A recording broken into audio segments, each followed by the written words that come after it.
Hola amigos, ¿cómo estáis?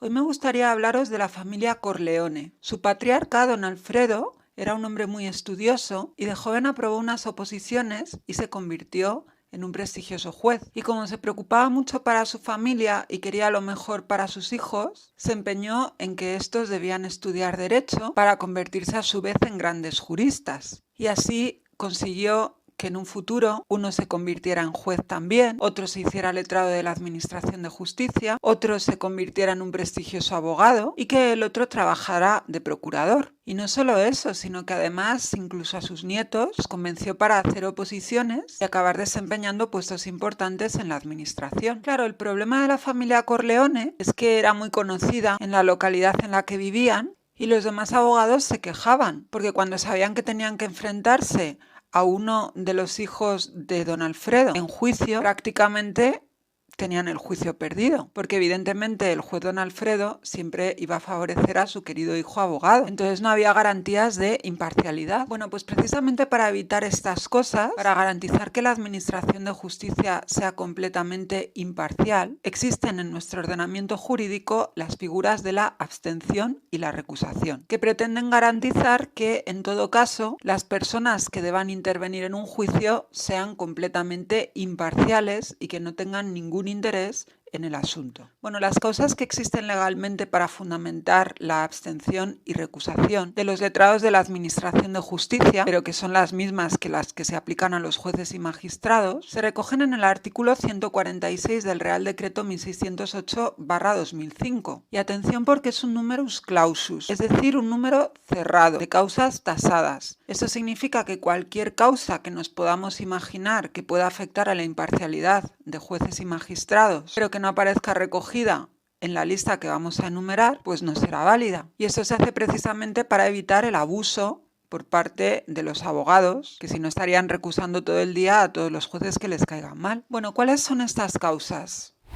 En primer lugar, el vínculo matrimonial o situación de hecho asimilable y el parentesco por consanguinidad o afinidad dentro del cuarto grado con las partes, es decir, ser pareja o ser familia de una de las partes, porque obviamente siempre tiendes a favorecerlas. Pero claro, el concepto de familia es bastante amplio. ¿Dónde ponemos los límites? ¿Son el cuñado o el suegro familia? Bueno, pues efectivamente son familia porque la ley nos habla no solo de consanguinidad, sino de afinidad. Y el concepto de afinidad precisamente sirve para incluir a la familia política. Y por otro lado, el límite se establece en el cuarto grado. Para calcular los grados de parentesco siempre nos vamos a ir al ancestro común y cada salto generacional va a ser un grado. De modo que los primos, por ejemplo, ¿se consideraría que están en cuarto grado? Pues sí, porque ¿qué ancestro común tenemos yo y mis primos? El abuelo. Mi abuelo es también abuelo de mis primos. Por tanto, tendríamos que contar un grado hacia mis padres, otro grado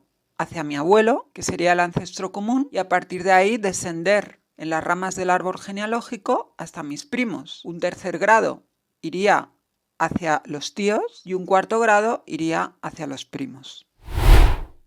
Bueno, la segunda causa de abstención y recusación es el vínculo matrimonial o situación de hecho asimilable y el parentesco por consanguinidad o afinidad dentro del segundo grado con el letrado o procurador de cualquiera de las partes que intervengan en el asunto. Fijaos que aquí el concepto de lo que se entiende por familia se restringe, porque evidentemente el interés que pueda tener un abogado o un procurador siempre será menor que el que pueden tener las propias partes. Por eso, si resulta que yo soy la jueza y mi primo es abogado, pues oye, mala suerte.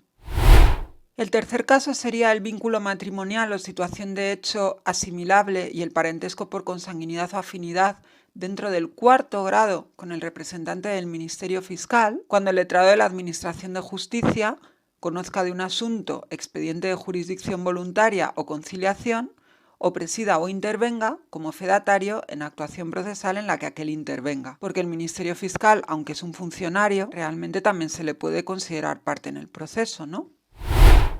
La cuarta causa sería ser o haber sido defensor judicial o integrante de los organismos tutelares de cualquiera de las partes o haber estado bajo el cuidado o tutela de alguna de estas. Imagínate que el juez fue huérfano y se crió en un centro de acogida y le cogió especial cariño a sus cuidadores. Pues si evidentemente algún día alguno de esos cuidadores aparece en un asunto que él tiene que enjuiciar, él se tendría que abstener.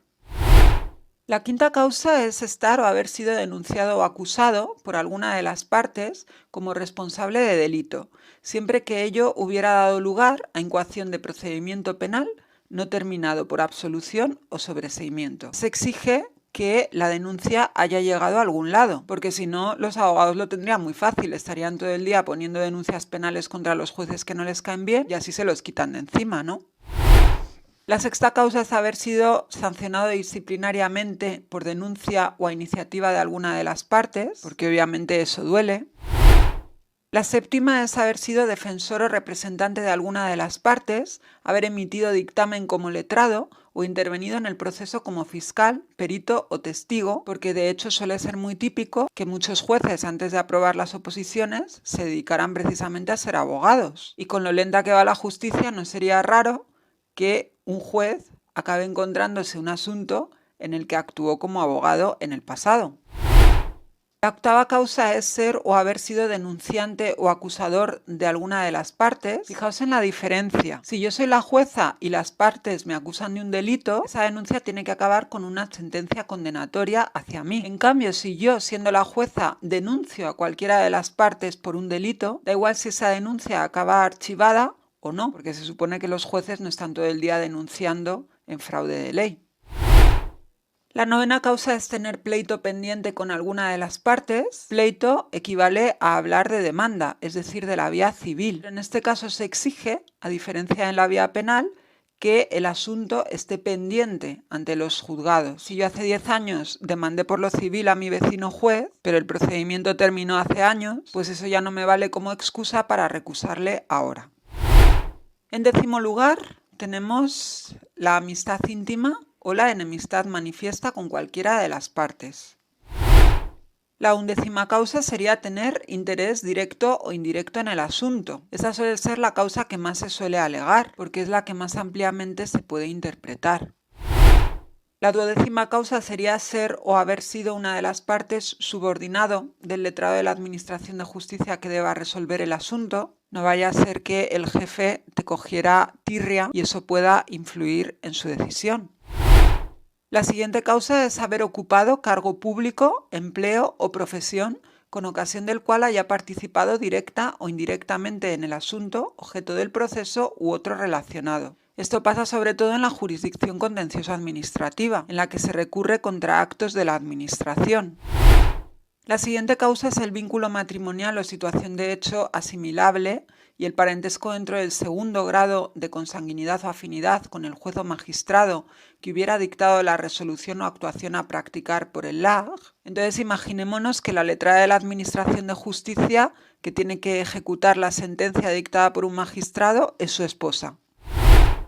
Y la última causa es haber ocupado cargo público o administrativo con ocasión del cual haya podido tener conocimiento del objeto del asunto que deba celebrar, resolver o ejecutar y formar criterio en detrimento de la debida imparcialidad. No metió mano en el asunto, pero sabe de qué va el tema. Por ejemplo, un ministro, un cargo político. Vale, y la pregunta que todos nos hacemos es: ¿y cómo hago yo ahora para hacer valer cualquiera de estas causas? Bueno, en primer lugar, se supone que los propios letrados de la Administración de Justicia o jueces que se vean incursos en alguna de ellas tienen que abstenerse de motu propio. Así lo dice el artículo 446 de la Ley Orgánica del Poder Judicial. En el caso de los letrados de la Administración de Justicia, la abstención se formulará por escrito motivado, dirigido al secretario coordinador provincial, que será quien decida la cuestión. En caso de confirmarse, el letrado de la Administración de Justicia que se haya abstenido debe ser reemplazado por su sustituto legal. Pero claro, creer buenamente que los jueces y magistrados o los letrados de la Administración de Justicia de motu propio se van a abstener es muy bonito y algo ideal, obviamente, pero en la práctica lo más probable es que al final no se abstengan, sobre todo si tienen interés en el asunto. Y es por ello por lo que existe la figura de la recusación, en la que son las propias partes las que piden la remoción de esa persona. Oye, ¿y cómo se hace? Pues como nos dice este artículo 446 de la LOPJ, la recusación se propondrá en escrito, es decir, no vale hacerlo de palabra, que deberá expresar concreta y claramente la causa legal y motivos en que se funde, acompañando un principio de prueba. Formulada la recusación, se hará traslado a las demás partes por plazo común de 3 días para que manifiesten si se adhieren o si se oponen, o si en aquel momento conocen alguna otra causa de recusación. ¿Y quién decide? Pues en el caso de los letrados de la Administración de Justicia, la pieza de recusación se resolverá por el secretario de Gobierno. Bueno, pues esto ha sido todo lo que os quería hablar hoy, amigos y amigas. Espero que os haya gustado el vídeo. Si es así, dadle a like, suscribíos al canal, compartid esta información para que pueda llegar cada vez a más y más oídos y nos vemos en el próximo episodio.